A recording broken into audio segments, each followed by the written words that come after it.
Hello everyone, Senia here, and today I'll teach you how to draw the Mitsubishi logo in Affinity Designer.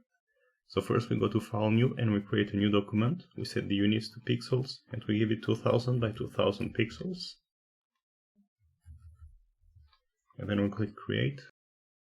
And then we go to View Guides and we add some guides to the document, horizontal and vertical center guides.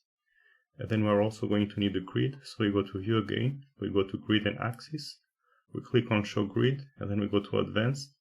So we are going to need a diagonal grid. So here at Grid Type, we click and we select Horizontal Triangular. So this grid is already 60 degrees angle, so that is what we are going to need for our figure, so we don't need to adjust the angle. We can just increase the spacing a bit. And then we can click Close. And then we go ahead and we select the diamond tool.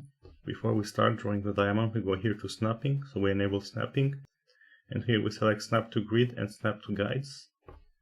And then we go ahead and we draw the first diamond along the grid. So make sure it is snapped to the grid. So once we have the first diamond, so we go here to stroke and we set the stroke to empty. And here we set the color to red. So it's going to be the following HTML notation, so E60012.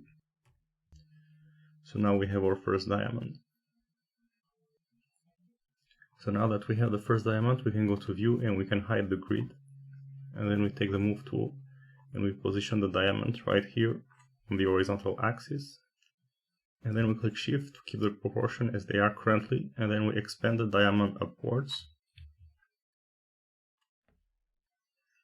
So now we have our first diamond that is ready. So now we go here to enable Transform Origin and we set the rotation center right in the middle of the composition. And then we press Ctrl J to duplicate the diamond. And we set the rotation angle right here in the transform panel to minus 120 degrees. And then we press Ctrl J again to replicate the diamond a third time. So learn how to create the Mitsubishi logo in Affinity Designer. I hope you enjoyed this tutorial. If you did, don't forget to like and subscribe for more Affinity Designer tutorial in the future. And until then, see you next time, bye!